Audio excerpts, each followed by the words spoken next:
Hello there, my name is Nick Anderson Vines, and today I'm going to teach you about a process called funneling and how to do it with the English language. Funneling is a very useful technique for journalists to get as much information as possible from their contributors. To funnel, we ask an open question and then we follow it with a closed question. The open question is there to give us as much detail as possible from the contributor, and the closed question is used to confirm those details. So first of all, I'm going to show you the grammar behind open questions and closed questions so that you can write them in preparation for your interviews. And then I'm going to show you me using these techniques from one of my films. Okay, so let's look at the grammar first. Thank you.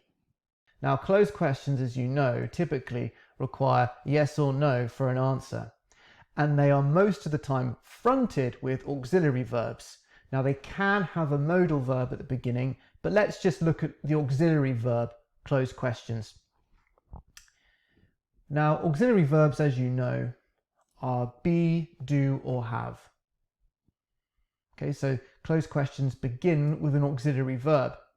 So what is the overall formula and structure for closed questions? Well, it will have an auxiliary verb followed by a subject and then usually a main verb, but sometimes it can be a noun or a complement. For example, I could say, "Are you mad?" So here we have an example. We have our auxiliary verb, we have our subject, and we have a complement. So let's look at how this differs with open questions so you know how to distinguish them when you're preparing for your interviews. So open questions are very simply yes or no questions that are fronted with an interrogative. What is an interrogative? Well, an interrogative is a question word. Who, what, where, when, why, how. So let's try this out. Are you mad? Okay, so again, we have our auxiliary verb followed by our subject and a complement afterwards. But we add an interrogative. We'll say, why are you mad? Now it's an open question. Are you mad? Yes. Why are you mad? Because Donald Trump cut his hair. You know, you could answer any way you like. Okay?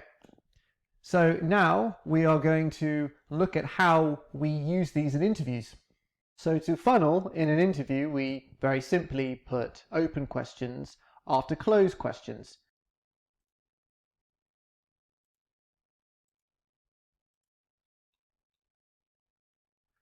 This practice is commonly used by detectives as well, who want to get more information about a crime from either a victim, witness, or suspect. For example, were you at the scene of the crime? Yes. What did you see exactly? I saw a man with a big hat, etc., etc. So now I'm going to show you how I've used funneling in my English-speaking interviews. In this clip, I am filming an anarchist group who have commandeered a social centre in southeast London during the London housing crisis of 2015 and 2016, and I wanted to understand the internal politics and dynamics between the members of this group during the very turbulent time that it was. In the clip, I'm interviewing a man called Danny, who is in the process of being evicted from the building after making unwanted advances on the female members of the group. Now, if you're sensitive to obscene language, you may find some of this unsettling. If so, please stop the video. If you're okay with that, then here we are. How you feeling? Slightly offended, but as always, smiling. What really happened though? Who really knows? So Danny has just been accused of molesting women, making inappropriate advances on them, and he's being kicked out. Now, I want to know the truth, so I come into this very awkward conversation with a very open question. How you feeling? Okay, so I have my interrogative followed by my auxiliary verb. And he gives me a slightly strange answer. Slightly offended, but as always, smiling. Now, the funnel is open. He's giving me an answer that doesn't have as much detail as I want, and there's nothing much I can really grab hold of. It seems like a bit of a farce. It's quite a shallow response. So, what do? I keep the funnel open. I keep the funnel open. I don't close it. I am not happy. What really happened, though? Interrogative. Now, this is quite a pushy question. What really happened, though? But you notice how I said though. What really happened, though? It disarms the intensity. Think about how you use inflections at the end of your questions, and how people respond to it. Because I want to not make this situation any worse, I'm trying to get the answers without causing any disturbances between me and the contributor. And he answers then with, who really knows? Now, it's not the best answer. He's hiding something, obviously. So let's carry on and see what happens next. Luke, do you not remember what happened? I do remember what happened, but... So what happened? So this is where I close the funnel finally and say, do you not remember what happened? Yeah, here's our auxiliary verb. Do you not remember? Auxiliary plus subject.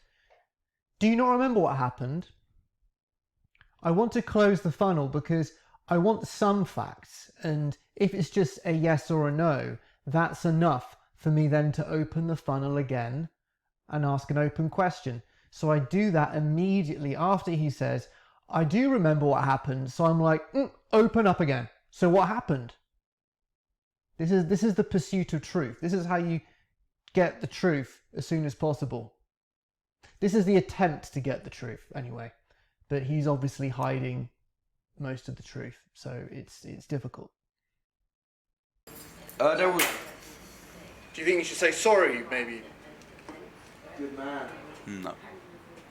So then he's silent, and I should have let the silence go on longer, because maybe he would have actually given some more information.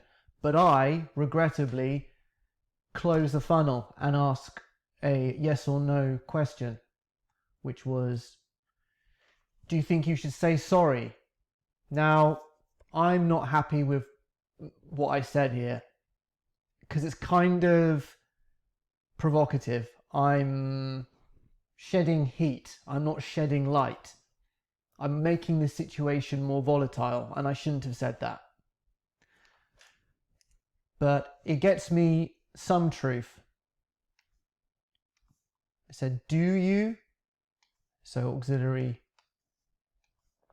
and subject. Think you should say sorry.